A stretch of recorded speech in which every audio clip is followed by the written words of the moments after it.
See, this is the thing about B2B marketing, bro. You got to be ready to jump up and be impulsive whenever it's time to basically move. Friday, school ain't gonna be open, but it's the last day, so we're gonna take AIT and go to the district board where they told me to go before, but I thought they was gonna set up a meeting for 1-7, and I'm getting a call right now from my other job to basically help me to have me come in earlier. So here's video proof right now. Rocking a hard place. I know, and I don't want to basically, I don't got time to basically explain this much, but we doing one before the other. That's all that matters right now to me.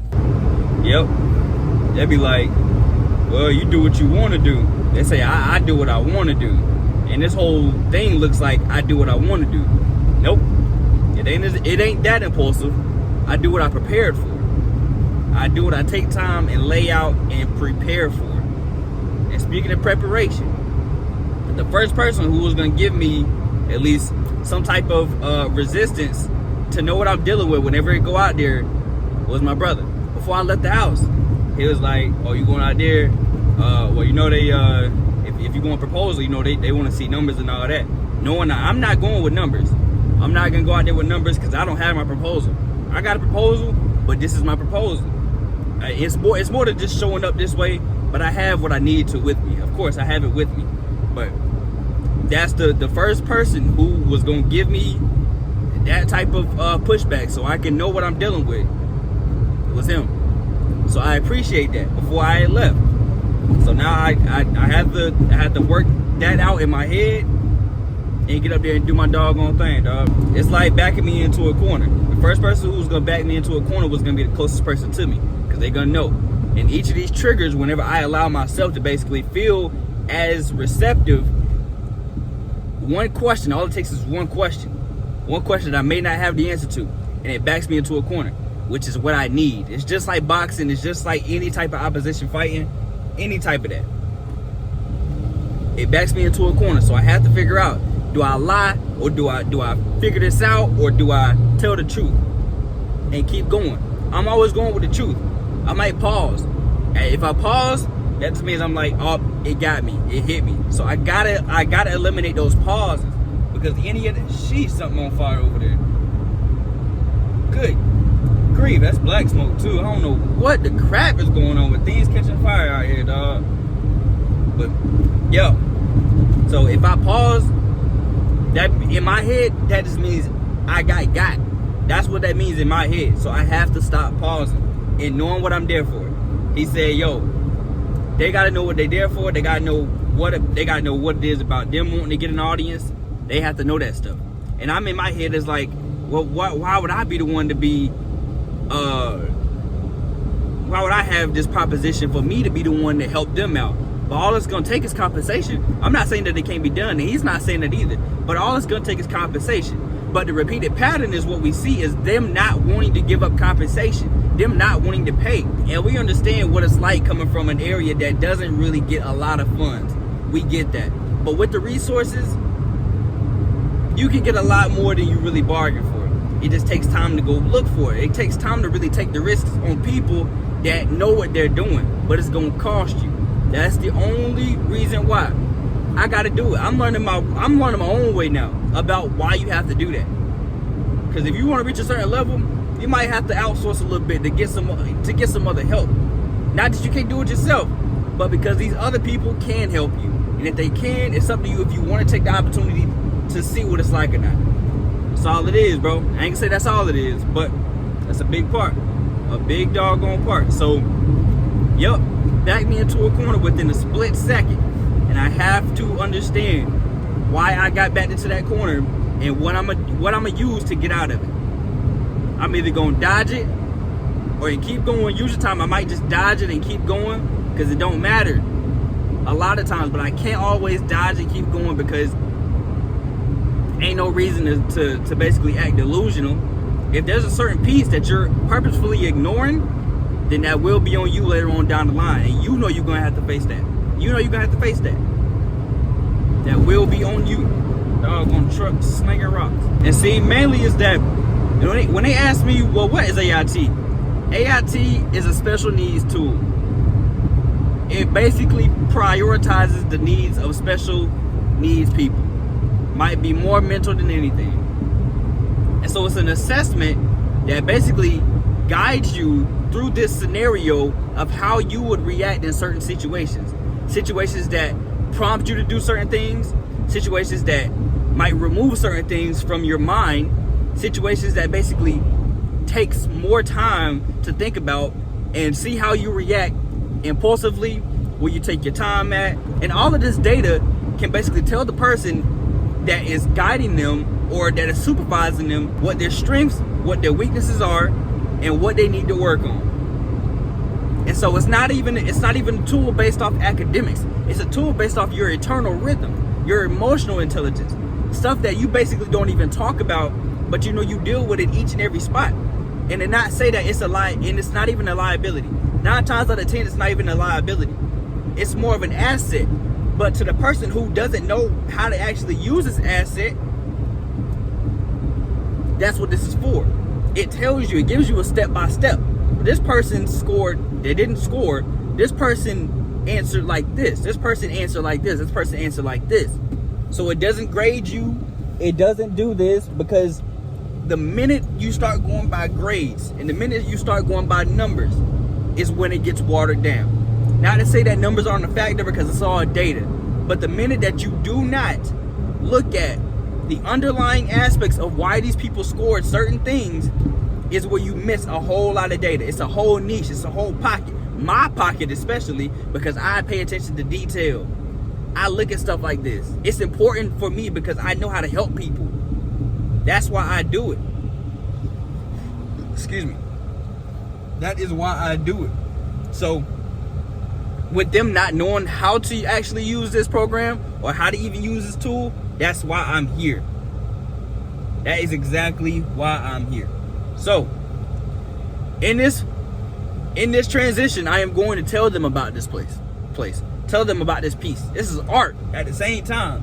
Just like me going to talk about a song or whatever it is. If anything, I cannot be can't be shy, can't be discouraged in a sense. I can't do that. This is mine. I know my worth. I know what I'm here for. I know that I want to help them. I'm not even putting the same amount of effort to put it in to have it at other places. But all I know is it can be here. That's all I know. Oh, and then another thing is, when I talked to my coworker yesterday, some stuff just slips by, right? It was like the best way to get the experience or to actually own the business that you want to is to work at it. So I'm like, yeah, you're right. But it didn't even register till this morning. I was already in talks about working at the school, but then I'm still working at the other place. So I'm like, okay, all right. Well, while I do that, I'm already thinking about Tariq. I'm like, okay, well, I'm thinking about something way bigger than the actual working at this place. So I went on to the school website this morning, and I was like, okay, all right, well, I'm gonna go look and see the positions that they got open. So I went there. Behavior specialist assistant. So if I can work and get that position in and pilot it that way while still getting paid, still taking the base salary for now, and then we upgrade once they see how the pilot works, that's what I'll shoot for. All right, so how'd it go? I just ended up leaving. I went out there. It was a walk-in, right? Didn't speak to. I spoke to the receptionist. I ain't even gonna talk about who I didn't speak to. But I went in there and asked for the main person I got word from, and she wasn't in there because she was in a hearing. That's all good. That's fine. So I immediately knew this is a situation where I got to leave my information. So I know I take that as a loss, but I'm not taking it as a loss today, bro. I already know. So while I still got time and I'm up here, I'm still finna stop by just to see if I can speak to them about that other position. That junk is still on fire over there. I don't know what that is, but it's like 2 different areas. I don't know, but yeah. So I went in there and she asked me. I had to improvise, bro, because me not being with the company, I'm reaching around for you. So since I was reaching around for you, I'm up under them. So she asked, It's like, what was it for? I'll say behavioral analyst program, ROTC. So we went in through that, but only reason I didn't like what I did was the fact that I didn't have that prepared. And I know I said, you know, I'm what I prepared for, but I didn't have that prepared. Nope, I didn't have. But it basically it was still prepared, but it's saying it too fast. It's like if I get into the meeting, then I talk about whether it's a behavioral program analyst for RTC or not. But the fact that I had already got it, like since I was in the door, I spoke about what it was for. So I'm pulling up to the school now. I ain't got that much time, so I gotta go in and see if I can get this other position. It says it's under the first paragraph. It says to view and apply. See, now look at me. Now look at me. Feeling good, feeling better than I did. Dreading about going to work. That's for sure. Of course, it's a new day. Yeah, tis my birthday. Tis is my birthday. And I am now 23 years old. But first, I'm going to get the rest of that other clip out, well, from last video. And then, we'll continue to the next video. But how everything went, what you seen in that last clip, basically when I went up there and asked her about that position, she said it's weird because that position, if you've seen that position open, I see the same position, but it's not open. So we're both guessing that they had already filled that position. So I said, okay, that's fine. And I had asked her, like, well, do you know when there'll be a time where I can talk to him about that position being open for that specific cause? And she was like, okay, well, I'm guessing he still has the information from before. And she said, do you ever think about subbing? And so I was like, we're both on the same page, if it'll get me in the door. But you got to be careful with just getting in the door, because they kind of take that and then they run with it, using the resources while not giving you a good type of reciprocation. And so I had walked out. Basically, like, we had said everything, and then I ended up I left, and then I got to the car, and then I got back. I got to the car, and then I said, you know what? Let me go get a visitor pass real quick. Let me go down there to RTC, knowing that my dad's down there, knowing that the sergeant's down there. So, and that's where it's gonna be piloted at. So I'm like, well, basically, I'm always welcome in RTC, So I went down there, and I just observed of everything that was going on and stayed out there and had a good time. And so after the fact, it was just like saying that I had a no, do I need to get gas right now? I don't think I do. Not now necessarily. But yeah, she was like, they were telling me about everything that was going on and everything, and I'm like, all right, well, I'll be here now, basically. So I had skipped work. Well, I skipped work, and I didn't go in because of that. I didn't go in because I knew where I wanted to be at, and I was perfectly comfortable with being at that place. I just knew about the repercussions that was going to come later down the line. I can't ignore everything. So that's how everything went for that. And I got home, and I just counted that day as a win.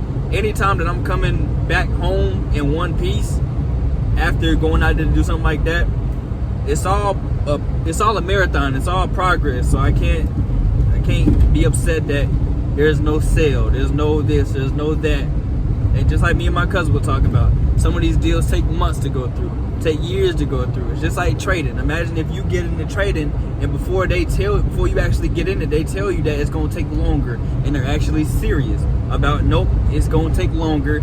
Some of these, for your process, for you to even get the payout, it's going to take months, it's going to take years. Are you going to believe them or not? Because this is the reality. Some of these deals take long to go through. But I appreciate you watching this video, and my main advice is being in between that rock and the hard place. Continue to follow your heart, because you're gonna get signs and confirmations that tell you that you are not doing the wrong thing, bro. It's gonna feel hard, and it's gonna feel tough. It's gonna feel like you don't know what you're doing by every second. I promise you, bro. Keep putting your foot forward, and you're gonna be great. I guarantee, bro. I guarantee.